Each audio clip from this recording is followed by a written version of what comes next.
Baik, bismillahirrahmanirrahim. Assalamualaikum warahmatullahi wabarakatuh. Pada sebelumnya kita sudah mempraktikkan kode program 11.1 yaitu kode program mengenai luas lingkaran menggunakan preprosesor direktif dengan fungsi define. Saya ingatkan lagi, define di dalam preprosesor direktif itu adalah untuk mendefinisikan suatu nilai tertentu kepada suatu nama konstanta. Saya ingatkan kembali, ini preprosesor direktifnya. Ini contoh dari nama konstantanya. Ini contoh dari nilai konstantanya. Yang dimana kita akan gunakan di dalam praktikum kali ini. Ya, ini adalah contoh dari kode program 11.2 yaitu mengenai luas kubus.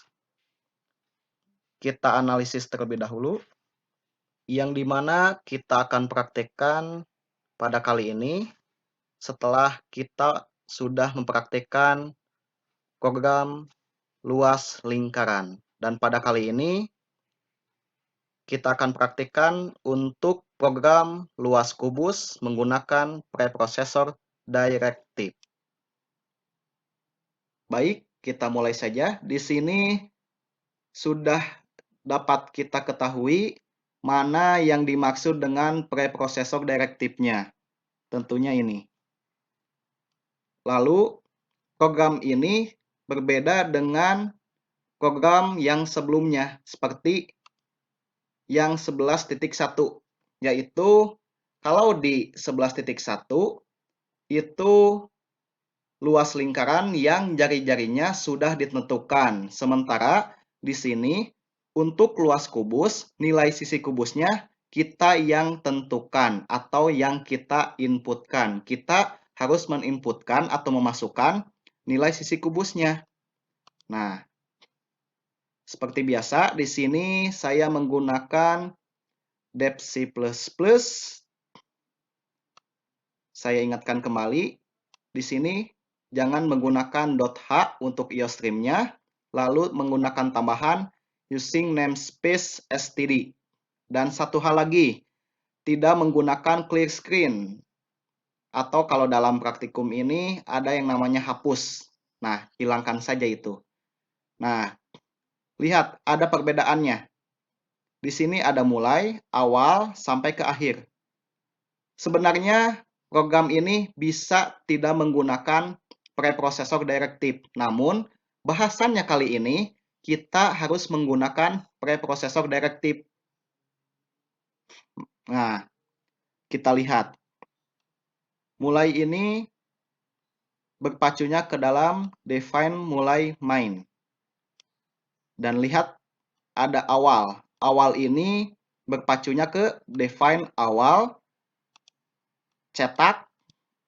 Cetak ini berpacunya ke define cetak code.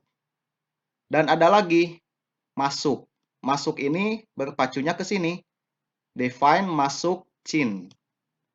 Dan ada lagi ls kubus. Nah, ls kubus ini diambil dari preprosesor direktifnya dari sini.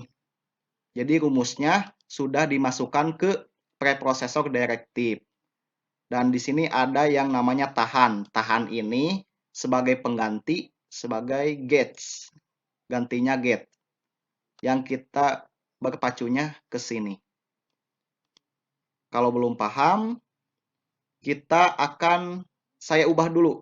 Ini program ke dalam bukan preprosesor direktif. Seperti ini.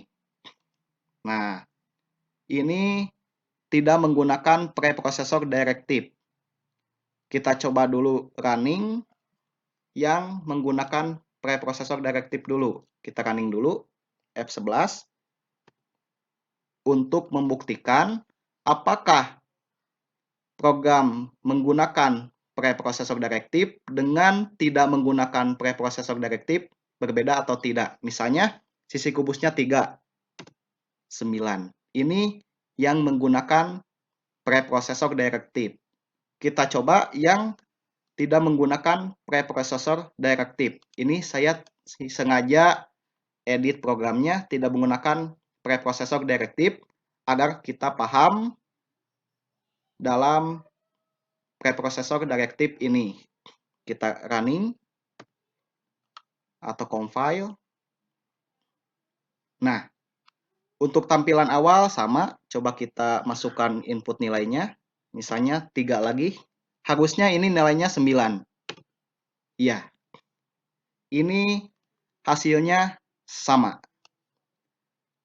Kita kembali dulu, jangan dulu ke preprocessor directive. Kita ibaratnya belum menggunakan preprocessor directive. Nanti kita akan bedakan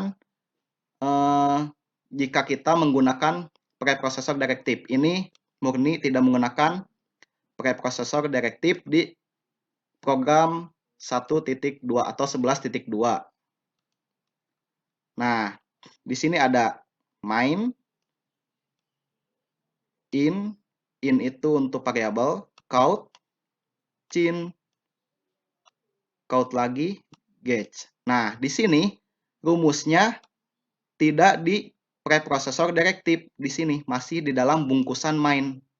Kita akan menggunakan preprocessor directive.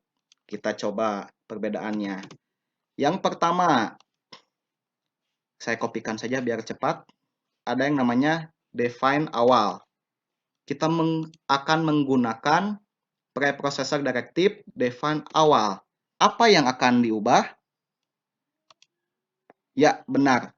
Yang akan diubah itu adalah ini nih. Kurung bukanya. Berarti ini kita ganti menjadi awal. Ini dari mana? Ini kalau dibacanya begini.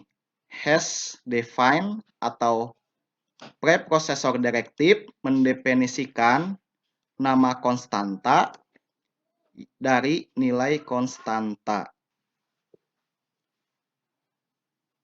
Nah, jadi di sini nama konstanta telah mewakili nilai konstanta. Jadi yang dimasukkan tanda kurung kurawal buka ini diganti menjadi awal. Karena kenapa? Nama konstanta telah mewakili nilai konstanta. Yang di sini awalnya tanda kurung buka kurawal diganti menjadi awal. Ini sama saja. Karena nama konstanta mewakili nilai konstanta. Ini adalah nilai konstantanya. Kita lanjut. Yang kedua, ada yang namanya preprocessor directive define akhir di program ini. Define akhir. Saya kopikan lagi, copy paste lagi. Nah, untuk define akhir, kita lihat lagi. Define akhir. Akhir mewakili kurung tutup kurawal. Berarti mana yang harus kita ganti? Di sini. Kita ganti menjadi akhir. Mudah-mudahan bisa paham. Selanjutnya ada lagi preprocessor directive define mulai main. Mana yang akan kita ganti untuk mewakilinya? Ya, betul. Main akan diganti menjadi mulai. Di sini main akan diganti menjadi mulai. Kita lanjutkan kembali. Ada define cetak count.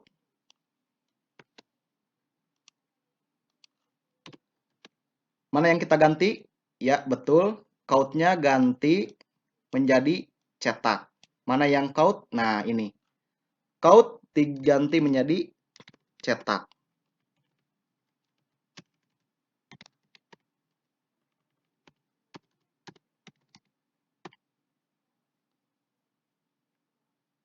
sudah habis semuanya. Kita kembali lagi ke preprocessor directive lainnya. Ada define masuk chain. Nah, chain ini akan diganti menjadi masuk.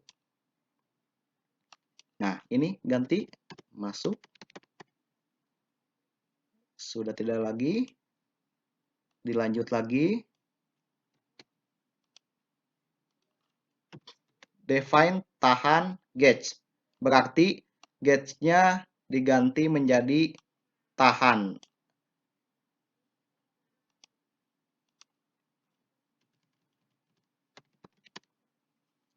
Selanjutnya, nah ini untuk memasukkan rumusnya. Di sini didefinisikan LS kubus. LS kubus ini adalah untuk mewakili nilai konstanta, yaitu nilai konstantanya adalah rumus dari luas kubus, yaitu sisi dikali sisi. Sisi itu sudah kita deklarasikan di variabel ini. Lalu, apa yang harus ditambahkan? Kita ganti saja. Jangan sisi kali sisi lagi, tetapi menjadi LS kubus. Sudah. Kita sudah mengubah program yang biasa saja menjadi program yang di dalamnya ada preprocessor directive. Kita simpan, lalu kita coba compile. Nah, sudah jalan. Kita coba masukkan nilainya. 3, 9. Begitu kira-kira untuk program preprocessor directive 11.2 ini. Semoga kita dapat memahaminya dari mulai program sebelumnya sampai yang saat ini nilainya kita inputkan sendiri. Kita lanjut lagi ke program selanjutnya.